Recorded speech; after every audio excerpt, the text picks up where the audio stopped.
كل نفس ذائقة الموت وإنما توفون أجوركم يوم القيامة فمن زحزح عن النار وأدخل الجنة فقد فاز وما الحياة الدنيا إلا متاع الغرور.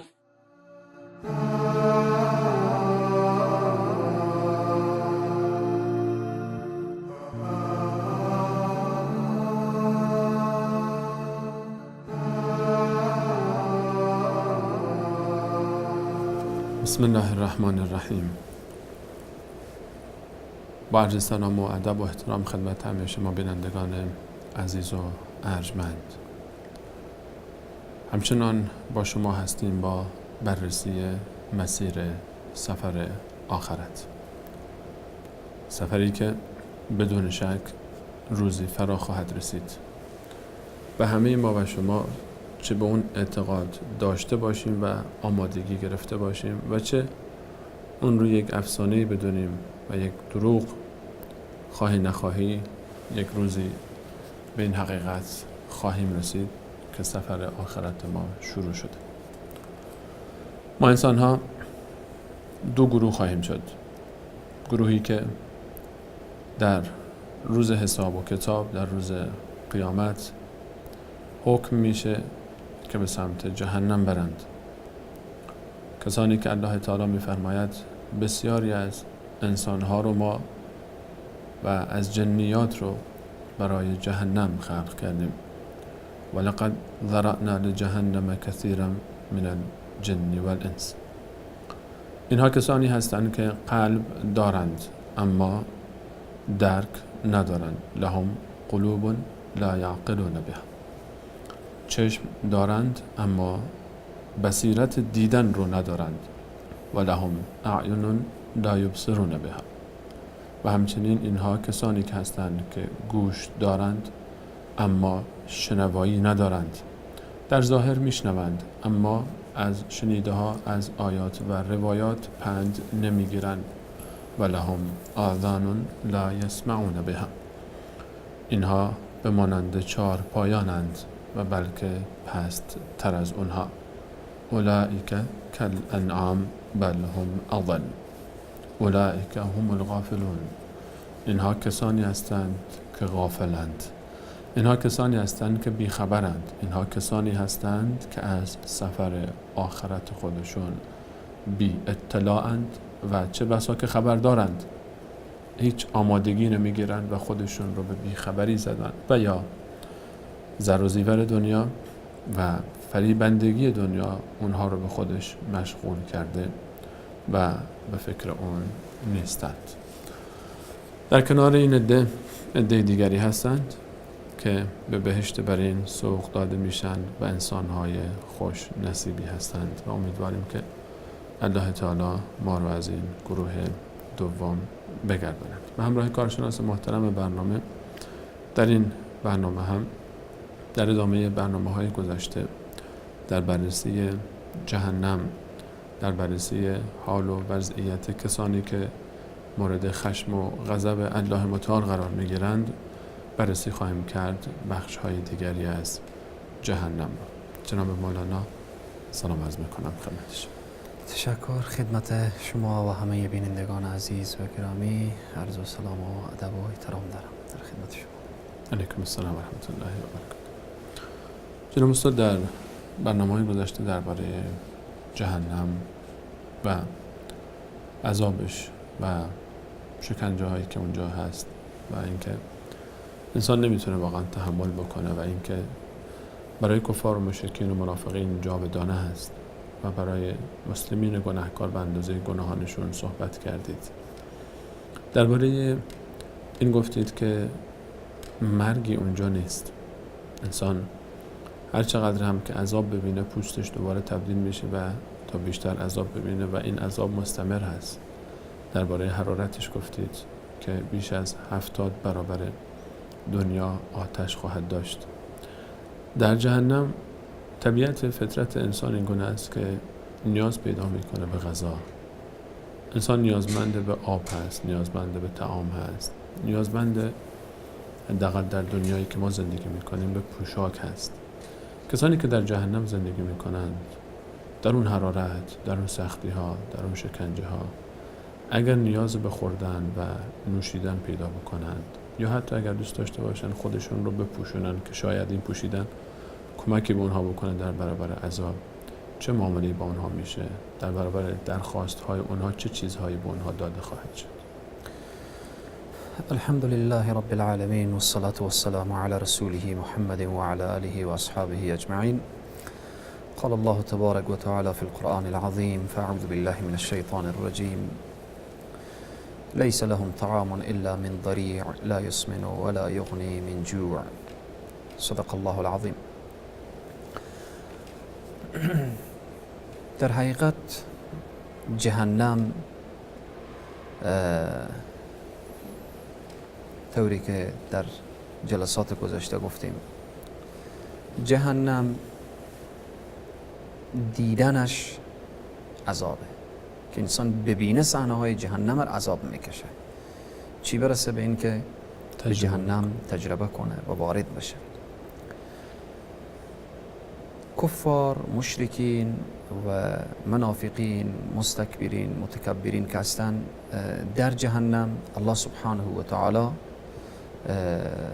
در قرآن عظیمشان اشاره میکنه که اهل جهنم طعام هم دارن و شراب نوشیدنی هم دارن و لباس هم دارن.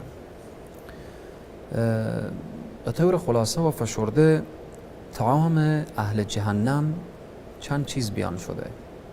یکی ضریع، دوم زقوم و سوم خود آتش، که اینها در لابلای آیات اشاره میشه. و نوشیدنی جهنم یعنی نوشابه جهنم حمیمه، غسلینه و غساقه، که بعداً توضیح میدیم که اینها چی هست. و لباس جهنمی ها سرابیل که پیراهن جهنمی هست و همچنین قاطران گفته شده. الله سبحانه و تعالی میفرماید لیس لهم طعام، برای جهنمی ها دیگه طعامی نیست. اینهایی که در دنیا دیگه نگاه نکردن چی حلاله و چی حرام،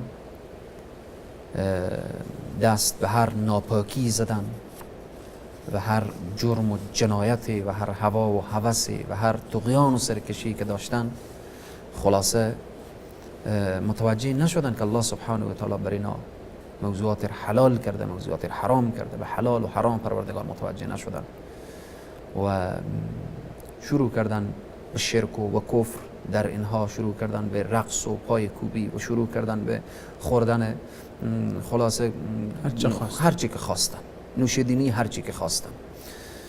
در جهنم الله سبحانه و تعالی میگه لیس لهم طعام، برای از اینها طعامی نیست، الا که مگر طعامی هست، طعام اونها ضریع هست. ضریع که او به فارسی ترجمه کنیم یعنی خار، خار که بسیار تیز و بسیار اگر او وقتی که به حلقوم گذاشته بشه، از اثر او نیشهای تیزی که داره از حلق پایین نمیره. جهنمی فریاد میزنه که من گرسنه‌ام، از گرسنگی میخوام از بین برم، در حالتی که از بینم نمیره. خارهای مغیلان بر دهن او انداخته میشه و وقتی که فریاد میزنه که این خارهای مغیلان عذاب مر بیشتر کرد، میخوام که یک چیزی بنوشم که اینها مر نجات بده، بعد جهنمی ها که آب درخواست میکنن، برای از اینا نوشیدنی حمیم داده میشه. حمیم آب جوشان، که وقتی که آبی که به جوش بیایه، آب جوش هم بر حلقوم، میفهمیم که آب جوش هم که بر سربار او خار اضافه بشه چقدر خاری که در گلو گیر کرده گلو گیر کرده باشه و به این امید آب می نوشید کن بره پایین کور نجات بده. ولی ای با او سوختنهای عجیب و غریب آب فرو میره. لیس لهم طعام الا من ضریع لا یسمن ولا یغنی من جوع.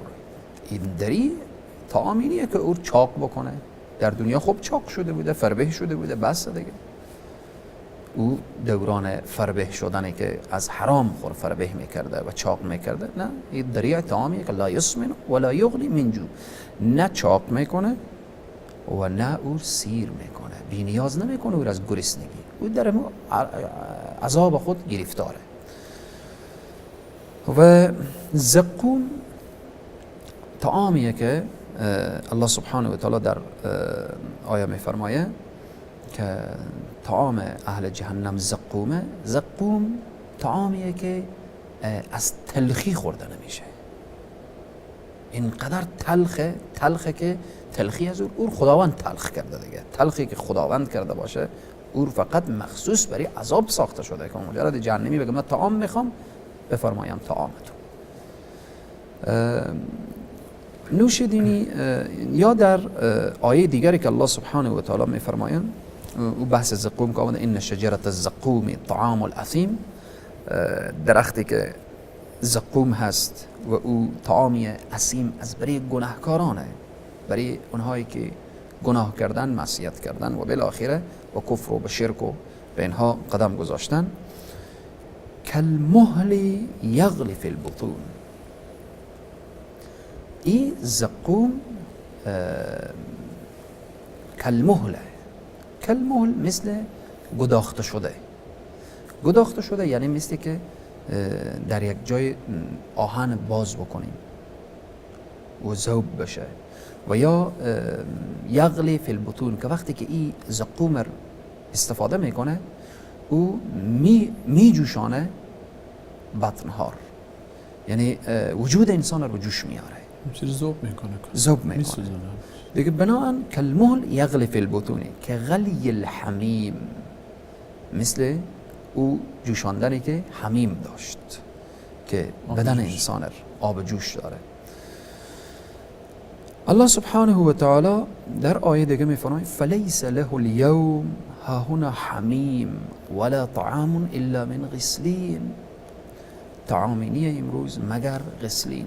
طعام دیگر یا شراب دیگری که برای جهنمی ها داده میشه، او جهنمی که در جهنم میسوزه که گفتیم جلد از او عوض میشه. هر لحظه که جلد میسوزه از اثر سوختاندن او جلد چرک و خون که از بدن جهنمی ها خارج میشه. و تا حتی بعضی از مفسرین میگن از اثر زنایی که او انسان ها کردن، از وجود اونها همون قطرات که از حرام از وجود اینا بیرون شده در اثر زنا، اونها تبدیل به آتش میشه و از وجود از اونها بیرون میشه و خون و چرک و کثافت جهنمی ها گرفته میشه، میارن به عنوان طعام برای جهنمی. و این غسلینه که گفته شده فلیس له اليوم هاهنا حمیم ولا طعام الا من غسلین. آیه دیگه که الله سبحانه و تعالی میفرماید هذا فلیذوقوه، همین طعام شما که بچشیم و بخوریم و ببینیم، حمیم و غساق، می آب جوش و غساقه. غساق مفسرین میفرمایند که حکم غساق و معنای غساق و غسلین واحده و یک چیزه که همون کثافت جهنمی آیه. و همچنین آیه دیگر الله سبحانه و تعالی میفرماید که یطوفون بینها و بین حمیم آن، و هنگامی که اینها فریاد بزنن یطوفون بینها و بین حمیم، جهنمی ها وقتی فشار میاد سر از اینها راه گریزی میخوان بخو پیدا کنن، راه گریزی ندارن، میچرخن بین حمیم، بین آب جوش، یعنی جوش فضای جهنم، مکان جهنم. و او هر طرف که اونها میدون جز جوش و جز حرارت و او شدت و چیز دیگری نمیبینن. تسقا من عین آنیه، برای از اونها آبی که داده میشه خلاصه از او آب جوشان و از او آب حمیم و از اینها. و خلاصه به هر حال جهنم شراب اونها و طعام اونها هم عذابه. طعامیه که بر عذاب میافزایه، آبیه که بر عذاب میافزایه. و جهنمی ها هر قدر که فریاد میزنن او موظفینی که او وظیفه دارانی که در جهنم هستن کسانی هستن که تا بعضی اقوال میاره میگه او ملک نمیشنوه، هرچی که فریاد بزنن اصلا احساس نمیکنه که باز به اصطلاح دل از او بسوزه و ایر رها کنه و تخفیف کنه. نه خیر، قرآن عظیم شان میفرماید که ملائکه لا یعصون الله ما امرهم، اصلا ملائکه شکل ساخته شدن که نافرمانی الله رو نمیکنن و آنچه که الله دستور داده و اونها اجرا میکنن. ما امرهم و یفعلون ما یؤمرون، فعل میکنن به اون چیزی که امر شدن. و مجردی که جهنمی طعام طلب کنه برای از او دری داده میشه، مجردی که آب طلب کنه غسلین داده میشه، حمیم داده میشه. و در آیه دیگر الله سبحانه و تعالی میفرماید که یک نوع غذای دیگری که به جهنمی داده میشه اصلا خود غذا آتشه، خود غذا آتشه. و مجردی که او طلب میکنه طعام، برای از او طعام آورده میشه که نفس او طعام آتشه، که وقتی که میخوره فی بطونهم نارا، در شکم اونها آتش داخل میشه، چیز دیگری نیست. اما جریان لباس جهنمی ها که چگونه لباسی دارن، الله سبحانه وتعالی در سوره حج میفرماید فالذین کفروا، پس او کسانی که کافر شدن، قطعت لهم ثیاب من نار، پوشانده میشن از لباس، اما لباس از اونا هم آتشه. بر علاوه که اون لباس وقایع و حفظ نمیکنه اونها از آتش، خود لباسی که میپوشن او لباس آتشینه. مثل که در جلسه گذشته اشاره کردیم، کفش جهنمی، حالا تخفیف ترین عذاب اونه که لباس سرابیل رو نمیپوشانن، فقط کفش رو میپوشانن. کفش چنان حالتی به او انسان میاره که از کف پا تا فرق سر به جوش می آیه. اما لباس که قرآن میگه لهم ثیاب من نار، جامعی که یا او لباسی که او خود از او آتشه، این لباس جهنم که پوشیده میشه که از آتشه، خب این عذاب که هست، لباس خود مکان عذاب داره، نفس جهنم آتشه، لباس آتشه. به سر این هم الله سبحانه و تعالی اشاره میکنه که بر سر اینها هم آب جوش ریختانده میشه.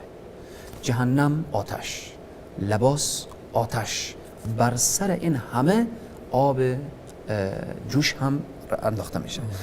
سوره ابراهیم آیه 49 الله سبحانه و تعالی میفرماید سرابیلهم من قطران، پیراهن جهنمی ها از قطرانه. قطران سیاه رنگ و بدبوی و ایر مفسرین به قیر تعبیر کردن. شما ببینیم در دنیا قیر وقتی که باز میکنن که از او استفاده بشه، اگر او در وجود انسان اصابت کنه بسیار سوزنده است. وقتی در وجود انسان اصابت کرد، گوشت در به همراه خود برمیداره. الله سبحانه و تعالی در این آیه مبارکه میفرماید که سرابیلهم من قطران، پیراهن جهنمی ها از قیره، رنگی و سیاه و بدبویه.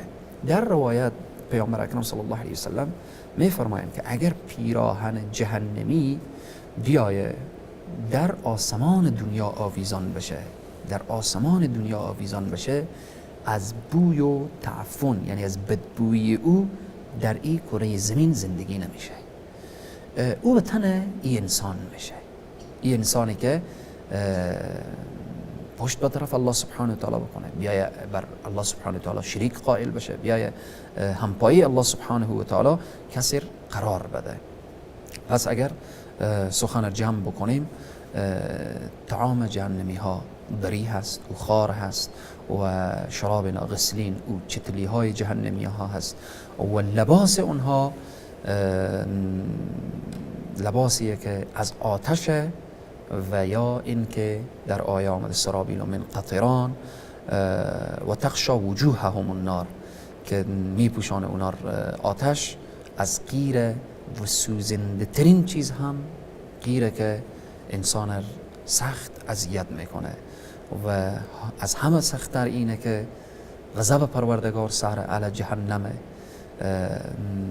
و از همه مهمتر اینه که مرگ به سراغ انسانهای جهنمی نمیآید. الله تعالی ما و شما و همه مسلمین رو نجات بده از این عذاب.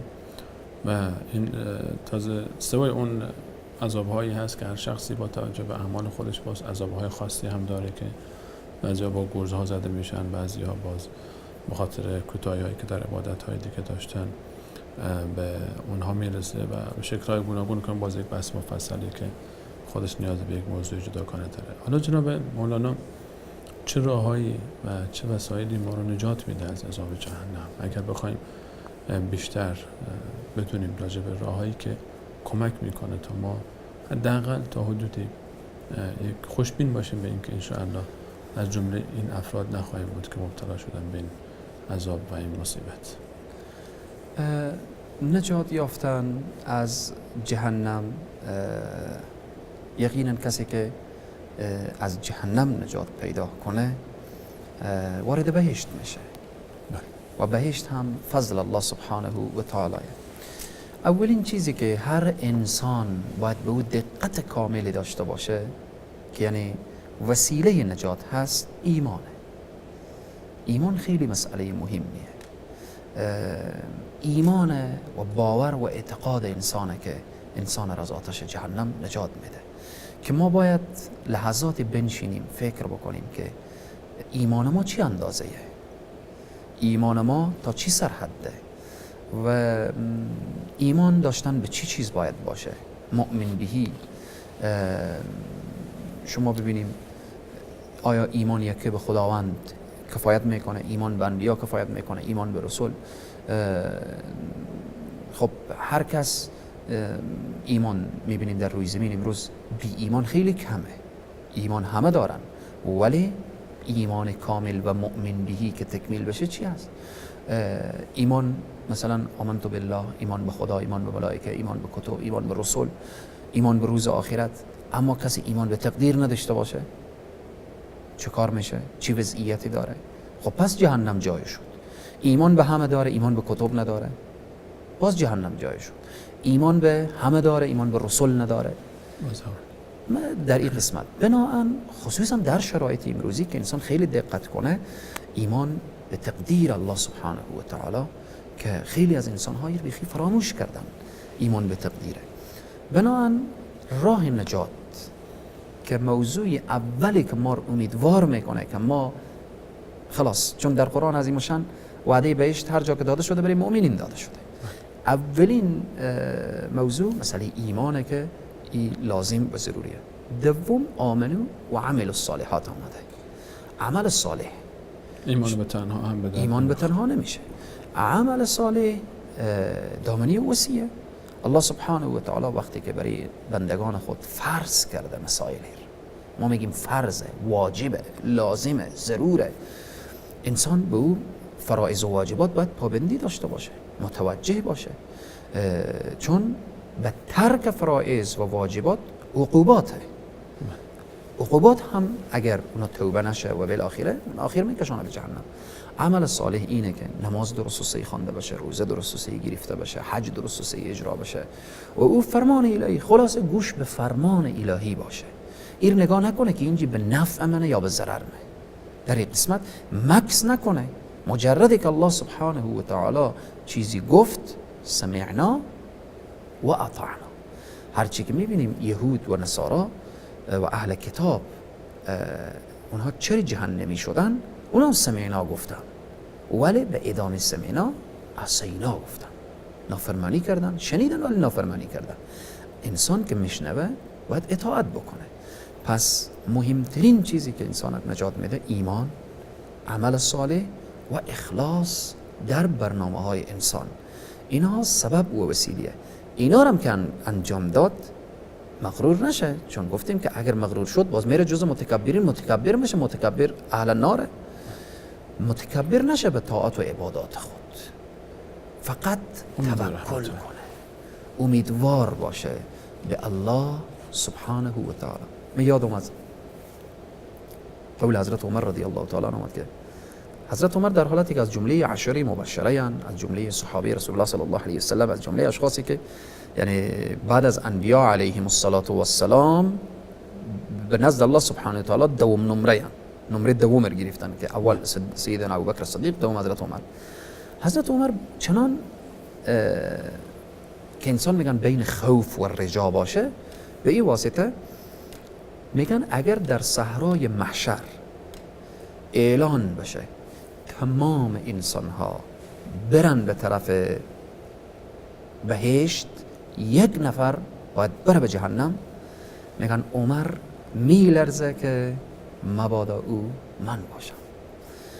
و اگر تمام انسان ها ندا کرده شه که برن به جهنم بروید و یک نفر بگن که به بهشت میره، عمر امیدواره که او خواهد بود.